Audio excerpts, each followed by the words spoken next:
Looking very, very forward to speaking with him. And we are told now that we do have Senator James Inhofe on the phone with us. Good morning, Senator. Thank you for joining us. You bet, Jerry. How are you doing? I'm good, sir. I want to start with something. Now, this is Senator Inhofe on the floor of the Senate. And I'm not going to tell the listeners when this was, Senator. Much of the debate over global warming is predicated on fear rather than science. I call the threat of catastrophic global warming the greatest hoax ever perpetrated on the American people, a statement that, to put it mildly, was not viewed kindly by environmental extremists and their elitist organizations. You said that the original quote, you said over 6 years ago. It was 2003, that's correct. July 28th, 2003, long before anyone ever heard of Climategate or anything else. Now, there's a lot of stuff I want to tackle in about the 15 minutes that we have, Senator. Let's start with the hacked emails. And are you calling for, Senator? Well, before you do that, let me go back to your first comment, Jerry, because at that time, the Republicans were a majority, and I was chairman of the Committee on Environment and Public Works.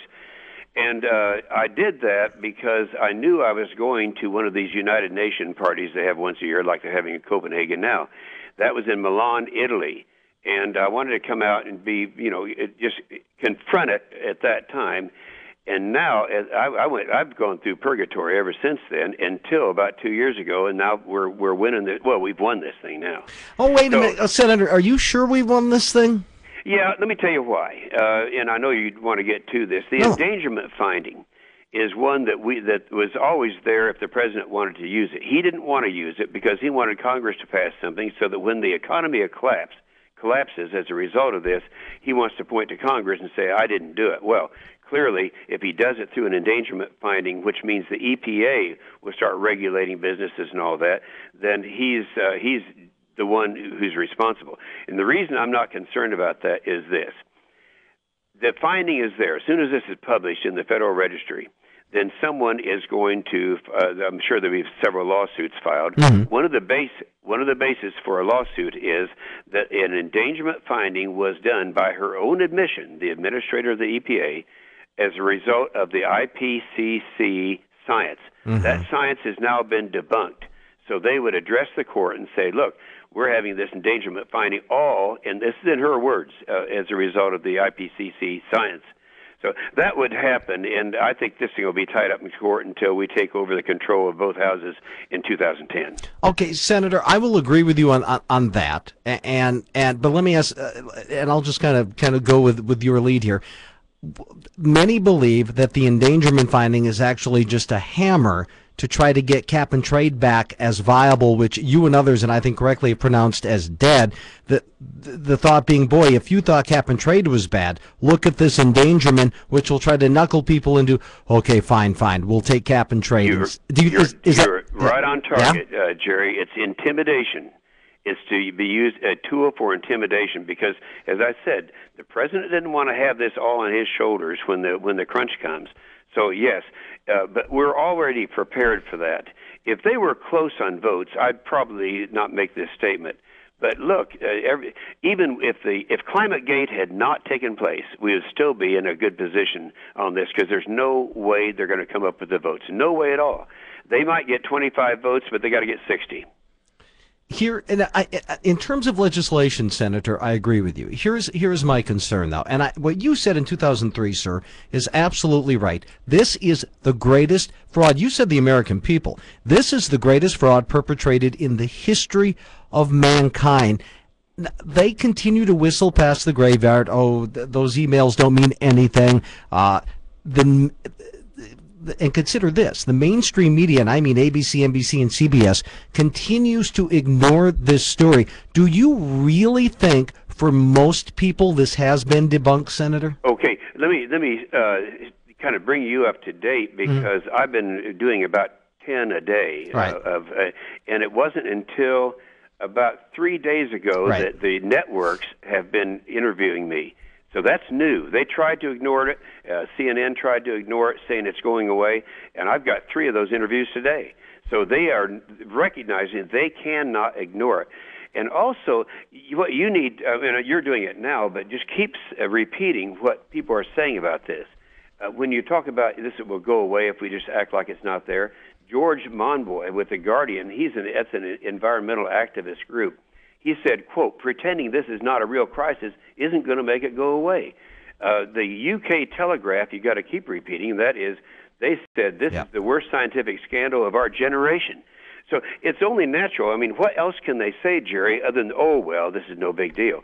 You're going to see me on Sunday morning, again, debating Ed Markey on, what's that called?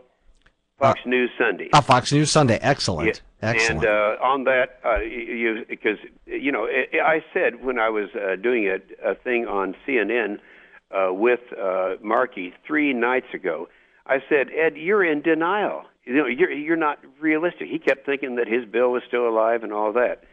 So I just think that we need to keep reminding people this is a huge deal, and I don't want to think just because I think that the endangerment thing is not going to be that. I want people to still talk about it, right, and talk about it as a problem. We are talking with Oklahoma Senator James Inhofe. Now, the next step on this, Senator, this is a fraud. This is a criminal fraud in my mind in terms of the Bernie Madoff type fraud. Millions and hundreds of millions of dollars have been made on this, Senator. Will we ever see criminal investigations toward that end? I don't think so. It'd just be very difficult to do. I am more offended by the corporations who have testified before our committee on, this is something we want to be good stewards of the environment. And these are guys that if they should pass one of those bills, and let's keep in mind going all the way back to Kyoto, that was a treaty. But then when McCain and Lieberman came up and they tried to do their bills in 03 and 05, then the Warner-Lieberman bill, we defeated all of those with a larger margin each time. But when they have hearings, they'll have these some of them are oil companies coming in.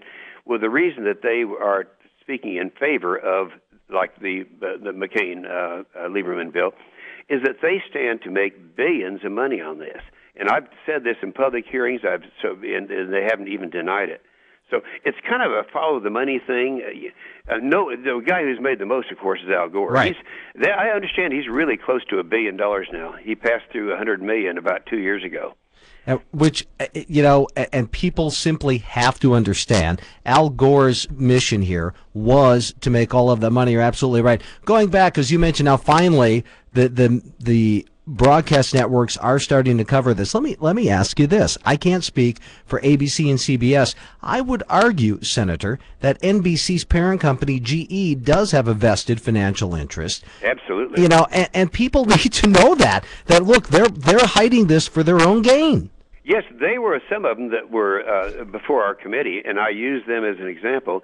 And while I don't have it in front of me now as to how many billions of dollars are at stake that they could make on this thing if they should pass a McCain-Lieberman type of bill, it's there. So a lot of people are potentially making money. By the way, you had Mark Morano on. He has been my partner in this thing. I started 10 years ago. He probably got involved, about 6 years ago or so. And in going back to the Milan, Italy thing, I hope your listeners realize that these UN parties, this whole thing started like many of the bad things that come to this country via the UN. The IPCC is the UN. And for the UN to say, well, we're going to conduct an investigation, we have sent a letter saying we want an independent investigation because I don't want the UN investigating the UN. You know what's going to happen. Yeah. In fact, I wouldn't be surprised to have them come up with something while Copenhagen is still in effect. We are talking with Senator James Inhofe, Oklahoma Republican lead conservative, on this debate. Big picture, Senator, beyond the endangerment, beyond cap and trade, do you believe that the cat is out of the bag and this fraud of anthropogenic or man-caused global warming? Do you really think that the battle has been won in terms of exposing it for a complete fraud? Yes, I do, except we have to keep in mind, they know they can't do anything at Copenhagen, but the next big party they have is going to be... By the way, I hope that Mark, when he's on your show, talked about one of the big problems they have in Copenhagen. They're running out of caviar and champagne. I can remember when when I went to the Milan, Italy thing. That was in '03, right after I made the hoax statement. That I ran into someone that I've known for a long time in a West African country. In fact, the country is Benin, and I said, "Why are you here? Well, you know better." He said, "Oh, well, this is the big party of the year." Half those 192 countries, those people are there because it's all the food and drink, and it's the big party of the year. And that's why they have them at places like they have them. So that's really what's going on. They will come back to Mexico City in 2010. They won't give up because there's too much at stake. You've got George Soros now saying that he's going to put money into developing nations, and he's the one who puts the money in the campaigns too. And Senator, not just the caviar. Don't forget the limos and private jets. Oh, absolutely. That's the darkest carbon footprint that we ever have found in one place.